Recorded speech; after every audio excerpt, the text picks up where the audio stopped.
for what it's worth, that's good, a good sign for Jalen Reagor if he's trying to make this team. Maybe he was inspired by a comment yesterday by John Clark, made by a colleague of ours. I don't know. Who knows? Yeah, maybe that was the inspiration he needed to get more focus. Who knows? Whatever. You know what I'm saying? Whatever. Just do your job. I'm with you. Whatever gets you there, but I hope that it didn't take John Clark tweeting to light a fire under his rear end after 2 awful seasons. But yeah, I hear you.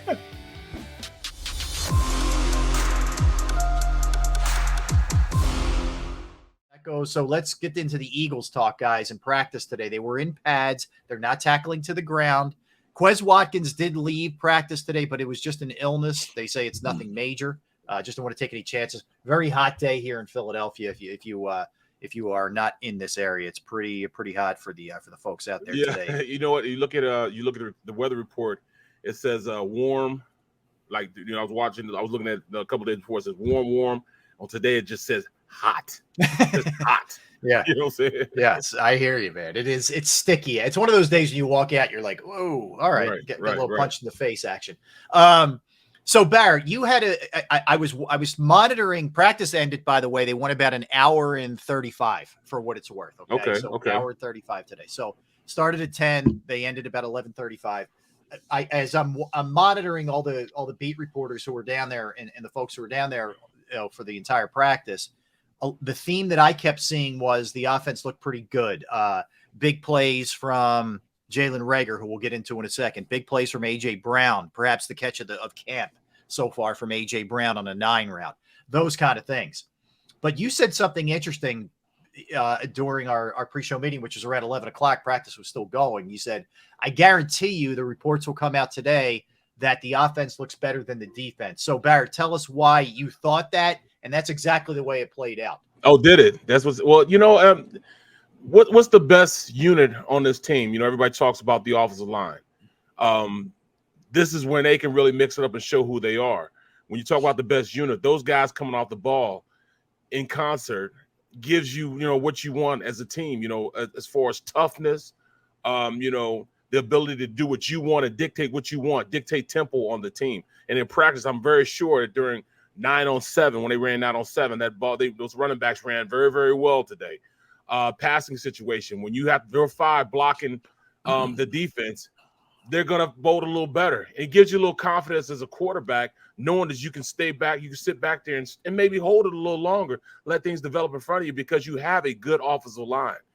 That's why I think that, you'll things will be a little bit different as far as, what you hear in the production you hear, simply because you have more of a factor in the offensive line and their ability to really control the line of scrimmage, which will put you in a better position to do what you want on the offensive side of the ball.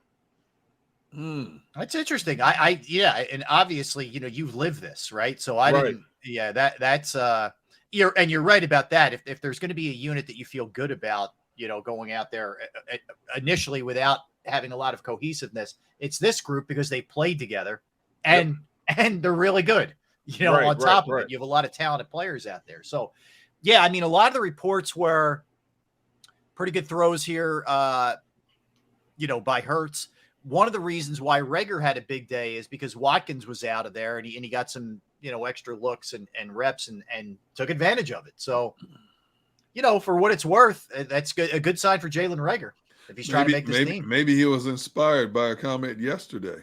By John Clark. Made by a colleague of ours. I don't know. Who knows? Yeah. Maybe that was the inspiration he needed to get more focus. Who knows? Whatever. You know what I'm saying? Whatever. Just do your job. I'm with you. Whatever gets you there, but I hope that it didn't take John Clark tweeting to light a fire under his rear end after 2 awful seasons. But yeah, I hear you. I don't care what you call him, but just as long as you call me. He needs to have that type of mentality. Agreed. You can't let others dictate to you how you're going to play and how you're going to go out and perform on the field. Mm-hmm. It doesn't make sense for you to think that. So, this is a town in which they're very, very, very entrenched in their Philadelphia Eagles. And when you're not going out there and doing your job or pulling your weight, well, they're just going to let you know about it. It's your job to go out there and make it happen. It's your job to make sure that you play and optimize every opportunity you get. So that's the biggest thing. He's got to go out there and make the decision that, hey, I'm going to go out, I'm going to play to the best of my ability, and I'm not going to worry about anything else. Let the cards fall where they may, because you have no control over whether you're on this team or not. Barrett, let me ask you. Sorry, go ahead, Derek. So as we sit here today, are both, now this is after Nick Sirianni came out and told us that he's had a heart-to-heart talk with Jalen Reagor about he is fighting to make a roster spot. As we sit here today, are both of you still confident that Jalen Reagor is making his team? I am. Yeah. I am. I am.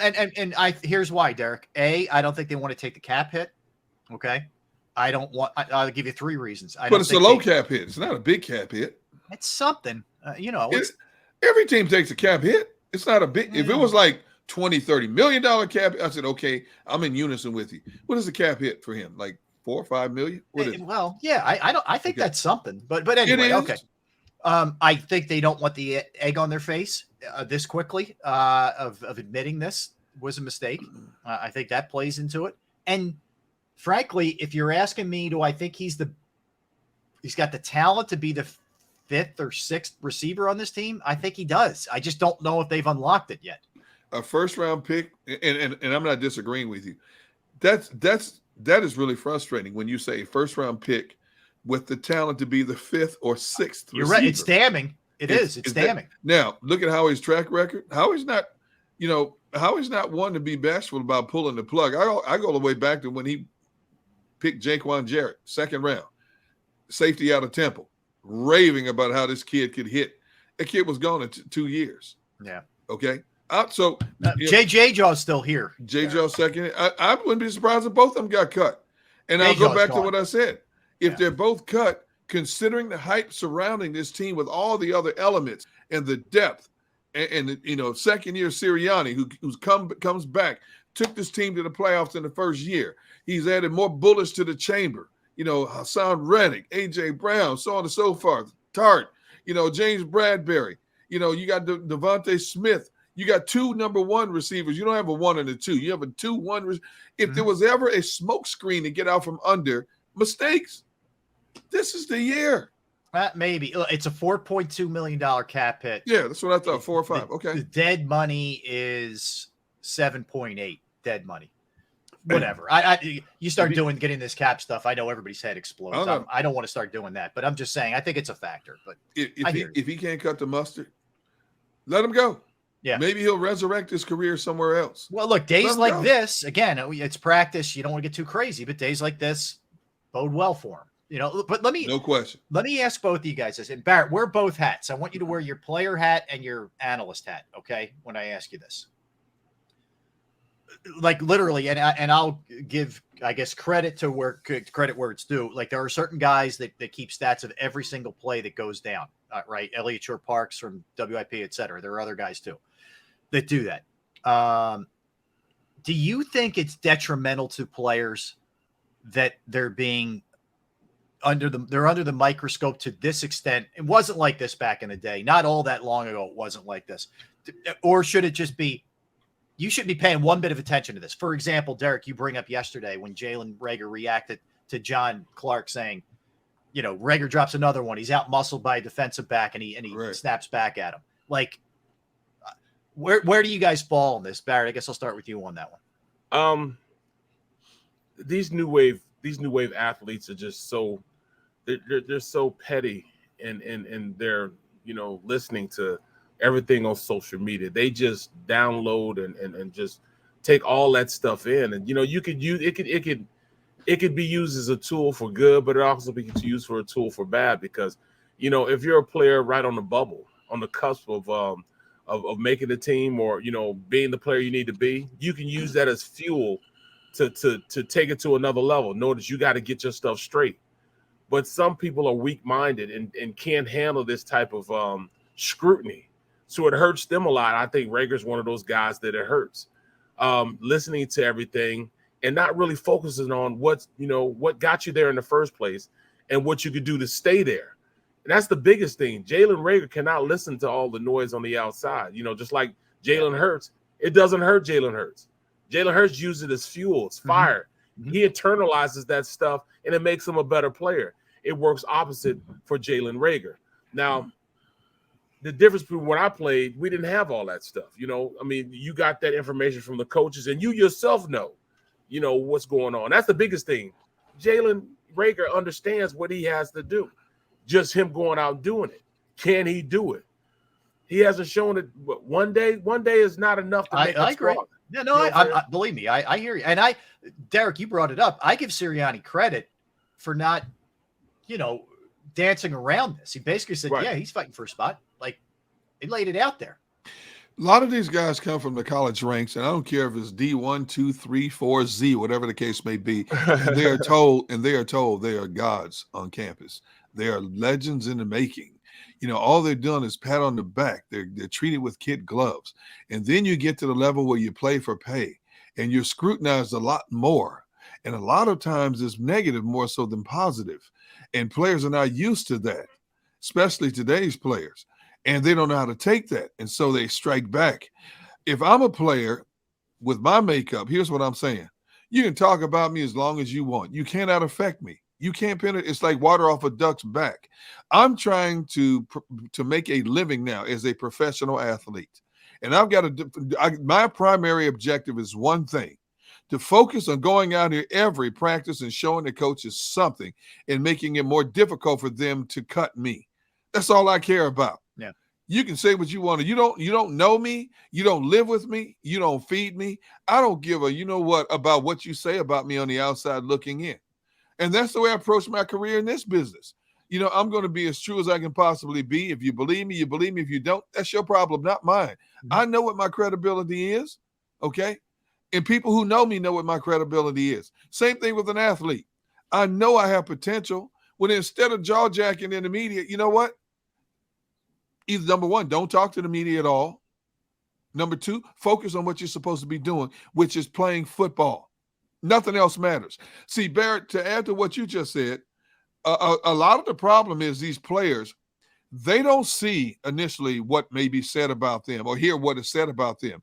They have a small contingent of people, whether it's a family member or a close friend, who feed them and fill them in on stuff. And a lot of times it's embellished. So that jacks the players' anger up even more. So before they take a deep breath and read it for themselves or look at it for themselves, they go by what their boys are telling them, whatever family member tells them.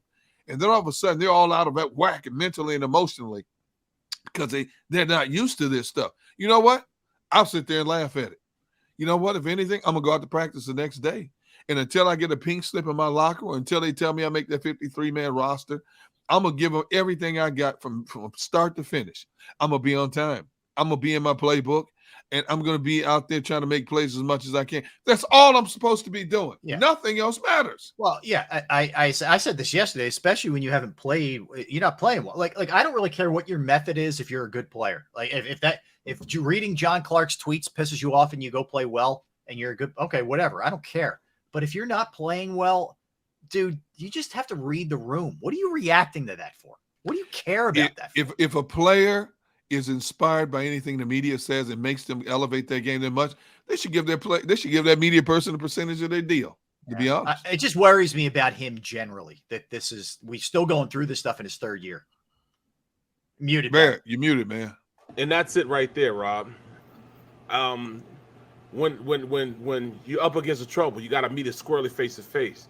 Raise your chin, set your shoulders, plant your feet, and take a brace. We learned that in my fraternity, to get you through problems, to get you through stuff, to that you're gonna go through, and you can get through it as long as you have the ideology that you can raise your shoulders, plant your feet, and take a brace. A lot of these guys are soft because they listen. There's too many yes men in their corner.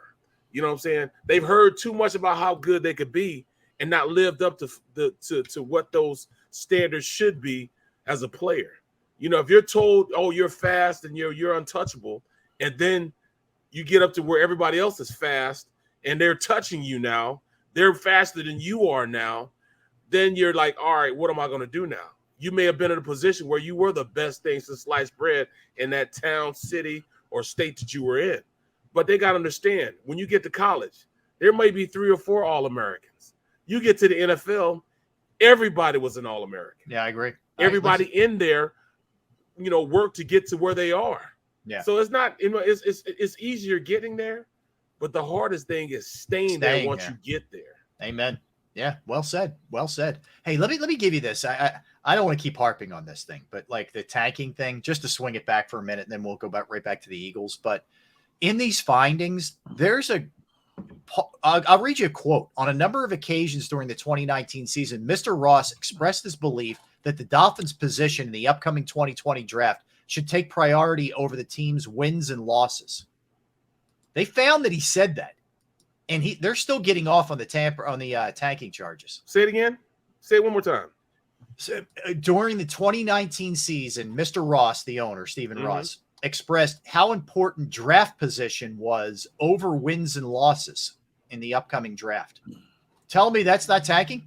Well, see, that's what it is, Rob. When the NFL is trying to save face, of course they're not going to outwardly say that's tanking, because it loses the integrity of the league, and they don't want that to happen. See, that's why I'm trying to figure out. I'm trying to figure out how they're going to say that, Coach Flores was not given, or having, wanting him to take incentives to lose. They've proven that. So I don't understand how they're saying the tanking issue. Well, I guess it was executed. Flores didn't bow down to it. Yeah, he didn't go out there and do it. You tell me I think Flores has a good case. I still think you're telling me teams haven't tanked before. Oh, we've been talking about the word tanking for 20-something years. When we talk about football. The Jets have done it for the past 20 years. Yeah. You're talking about tanking. 20 years. All of a sudden, it's taboo now to talk about tanking. No, we've been talking about tanking forever. Yeah. Okay. It's just brought to light in a different manner now. That's all. And I remember when I was covering, believe it, the San Diego Clippers back in the early 80s. They had an owner named Donald Sterling. Oh. I'm sitting at a luncheon in San Diego when Donald Sterling was speaking, and he came out at the podium and said, we must have finished last in order to finish first. And everybody's sitting there going, did he just say that? And it just did. Okay. So it's been out there forever. Teams know that. If they don't win, they're desperate to win. What do you have to do? We got to get better players. How do you get better players? We got to lose more games than we win. Plain and simple. Yeah. No, I hear you. Yeah, I'm listening to the stream also, looking at the stream also, and they're saying that a lot of these players, are like, get off my lawn, old man. Get off my lawn, as an old man says. Right. We didn't have social media. We didn't have the means of going out there and putting us out in the public. See, the same thing can make you laugh, make you cry. If you put yourself out there, and that's what you're doing with social media, you're putting yourself out there. You're allowed now to hype yourself up. You know what I'm saying? Instead of having somebody else do it for you, you do it yourself. You put yourself in the limelight. But like I said, the same thing can make you laugh, make you cry. So once you put yourself out there, it's out there for everybody to judge you. So now that you're being judged for what you've put out there, now you want to cry about it? No, you can't cry about it. You put it out there. You put yourself, and you're trying to live up to the standard that you're trying to portray in social media. Then damn it, you got to take along the reins and I'll give you an example. So Unspoken Word says, I'm sick of all this Reagor news. He called Cap. Why are you worried about it? He said what he said. So what? Well, here's why. Here's why I'm worried about it. I'll speak for myself. He showed up his rookie year out of shape, failed his physical. That's a lack of commitment and maturity.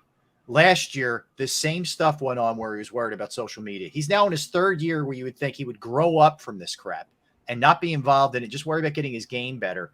And he's still popping off about this kind of stuff. So to answer your question, that's why. I mean, it's significant. This guy was taken ahead of Justin Jefferson. He was taken in the first round, and he's barely clinging to a roster spot. And he's worried about John Clark's tweet. I just think it's emblematic of his character. That's all. Look, I hope for him, he gets it together. He makes the team. And he has a career. Me too. And he has a career. I know Barrett, you know his dad. Exactly. I hope he has a career. I have nothing against the guy. I've never had a bad experience with him in my life. Nope, me neither. But I see someone who doesn't get it yet. And I don't know if he will. That's all. You've got to mature. You've got to mature. In the grand scheme of things, Jalen Reagor is pretty insignificant, frankly. I'm a lot more worried about Devontae Smith and A.J. Brown, Zach Pascal, and Quez Watkins than I am Jalen Reagor. But ultimately, you see this kind of stuff, and it's, you react. But Jalen Reagor makes himself relevant news because he made himself relevant news. Had he not responded, we wouldn't be talking about Jalen Reagor right now. Plain and simple. And people are talking. I'm watching yesterday and today. People on the chat talking about if they'd have had social media back in Barrett's day, those players would have responded to probably.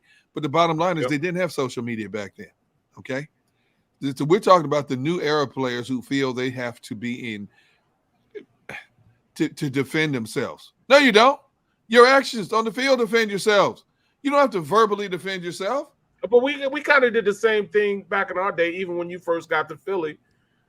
You know, guys like Ricky Waters would take everything personal. You wrote about him. Right. He was trying to meet guys in the locker room. Oh, you said this about me? Of course. And guys like Rube and yourself be like, yeah, we said it. So you tell us, are we wrong or right in what we wrote? Now, if I'm wrong with what I wrote, or if I'm wrong with what I said, then I got to be held accountable for it. And apologize, plain and simple. Right. And again, I go back to Ricky Waters was a freaking stud. Yeah. Right. As much as he was a pain in the ass, the dude produced. Jalen Reagor hasn't produced. See, I'm glad you said that about Ricky Waters, okay? You just said what I've been talking about. Ricky Waters was a stud, right? He produced, right? Mm-hmm. So no matter what somebody said about him, why was that get under your skin? Right. Why would you allow that to bother you? Derek, you're still going to go out there and, you're still going to go out there and be the same player. Mm-hmm. What would you care about somebody who doesn't care your paycheck, what they say? Yeah, you should. Who cares? I hear Go out there and ball out like you've been doing. That's all you got to worry about. Like AJ Brown is very aware of everything that goes on too. Yes. Right? But AJ Brown goes out there and makes plays, and it's just it's a different story. Again, that's why I always say like read the room and just kind of know who you are and what's going on. But anyway, so we saw again a good day out of Reagor, good day out of AJ Brown. I haven't seen a lot of the stats or whatever, but it seems like Hurts was throwing the ball pretty well. I know Barrett, you haven't been worried about it anyway. I'm just saying, people are talking about that he struggled the last couple, practices, whatever, for what it's worth. This is why I say that. Yes, they keep all this stats on how many drops, and they had a comparison between last year and this year at the same point, same amount of practices, what they've done. But what's not in those stats that he's giving. How many drops did the receiver drop? Oh, yes, it might have been an interception, but were they trying something new to see if it was work? Are they trying to build a chemistry between each other that, all right, we're going to try this, and if this works, we can use it later on. But if it doesn't work, this is why you do it in practice. Mm-hmm. And what if the defense knows what you're running also? You know what I'm saying? You're practicing against your defense. After a while, they understand and they know what your route combinations are, where you're going to line up, all that type of stuff. So they're going to get a beat on who you are also. There's so many different factors that come in. With defense, if one guy messes up, they have the ability to get past it and somebody else could pick up the slack. On offense, everybody has to work in unison. One player messes up, the entire play could go terrible. I mean, it could be crazy. And it's the same on defense also, but it's more to the nth degree that you have to make sure you find out those crossing your T's and dotting your I's when you're playing. The offensive line has to protect a certain way. They got to make sure if their guy is hot, the quarterback has to know this hot guy, because if he comes, there's nobody blocking him. Or if they change the protection so they can pick this guy up, they have to let the quarterback know. So if he comes, there's going to be no hot read, because now the guy that they thought was going to be a blitzer, he may drop off and be in the passing lane. Those are all things you have to work through as an offense. The receiver has to know he has a break on a hot route. If he didn't see the hot, like people don't know Jalen, if he sees this certain blitz come up, he knows that this receiver on this side has a hot route. But if that receiver doesn't see that he's supposed to throw, he's supposed to run on a hot route, a slant, and he runs the go route or runs the comeback route instead of running the slant like he's supposed to, it'll be a pick on the defensive side of the ball because Jalen is thinking he has to run a slant because it's a hot route. Right. But if he doesn't see the same blitz that Jalen and they're not on the same page, that could be an interception right there, and everybody's thinking, "Oh, that's a bad and it's all on the pass quarterback." Yeah, and it's he messed up when it might have been on Jalen Reagor for not running the slant, not seeing the hot route. Barrett, that's the same issue I have with people giving quarterbacks records out. Like it's like, Jalen Hurts is 2-4 against winning teams. Well, yeah, he was the starter, but he's not playing defense. He's not blocking for himself. He's not catching the ball for himself. Right. He's not running it's a team. So the team's record I think that's an unfair thing that people lay on the foot of the quarterback all the time. And we're not saying it's perfect. Especially when you go into a game broadcast and your quarterback so-and-so is 0-12 against this particular team. Yes. He didn't play the game by himself. Yeah, right. Yeah. It's completely unfair. Last year, Josh Allen takes his team down the field in the AFC championship game on a ridiculous drive. They end up losing to the Chiefs, right? Or was it what round was it? It was the divisional round. Yeah, whatever it was. And they lose the game. And that's going to be on Josh Allen's playoff record that he was, come on. Exactly. Anyway. Right. Or I'm fighting my butt off against Reggie White, and all of a sudden he says, "Look, Barrett, you had a great game. You've been blocking well, but I'm about to go hard now." Right. Now, it went in as a loss on his team, and we lost the game because of me, because, I gave up a sack and a half to him to end the game. You know what I'm saying? But, this man is, is more than a man. You know what I'm saying? Like, Reggie White, Mr. White was, a beast. It goes as a loss. We were winning the whole game with the exception of that play. So I got to take that. That's me. No, that's I did that. You know what I'm saying? I lost it, But there were games where I'm going against Charles Haley, and I'm whooping Charles Haley, one of the most prolific pass rushers ever. We're going toe-to-toe, no sacks, no hurries. In fact, I'm putting it on him, and we lost the game because somebody on the other side or Leon Lett was going against somebody and beat them, and they, we lost because of that. Those are all things you have to accept as a whole, as a total. You know what I'm saying? I mean, it happens. Sometimes you get the bear. Sometimes the bear gets you. Well said. Well said. All right, we come back. We'll continue with the Eagles discussion, and we're going to dive specifically into the NFC East. Quarterbacks, coaches, defenses. We're going to get into that. More on practice today, more on the Dolphins story, more on Juan Soto. If the Phillies do anything between now and 3 o'clock when we're out of here, we'll pass it along. 2 o'clock, Brandon Lee Gouton from Bleeding Green Nation is going to join us. He was at practice today. We'll get his impressions of what went down. Barrett Brooks, Derek Gunn, Rob Ellis. We're Sports Take, JAKIB Sports YouTube Network. All right, let's talk Pro Action Restoration, because, look, you want to be ahead of this thing before something bad goes down. It could be a fire, could be smoke, could be water damage, whatever. That's why I'm telling you right now, or if you just experienced that problem, you're not really sure what to do, they're the people that you want to get in contact with. I've gone through it. It happened at my parents' house. They had water damage in their basement. They were older folks. I was over there trying to help them as well, but it was just too much. It was too overwhelming. I reached out on a Saturday. Pro Action got right over there. They cleaned it up at a reasonable price. I couldn't have been more happy, and you will be too. Give them a call, 610-623-3760. Again, whether it's water, fire, smoke damage, mold remediation, you name it, they can handle it. By the way, they are licensed, bonded, fully insured. They've been serving the tri-state area for more than 2 decades, and they will work in conjunction with your insurance company. 610-623-3760 or online at proactionrestoration.com. That's proactionrestoration.com.